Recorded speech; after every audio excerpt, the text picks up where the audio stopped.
Ano ang biggest flex ng papa mo as a father? Not corrupt. Yeah. Yes, I love that. I love that. Queenie wrote, brave, responsible, kind, provider, and not corrupt. And I completely agree. Like, I can speak for my two children.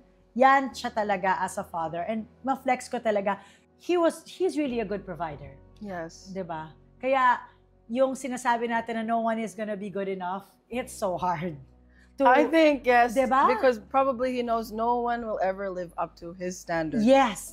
Because the way he put you guys on a pedestal. Talagang he gave the best. He gave the best. The best talaga. Never corrupt. Yeah, never corrupt. He's a man of value. Oo, totoo po yan. And proud na proud talaga principle kami. and morals. Oo.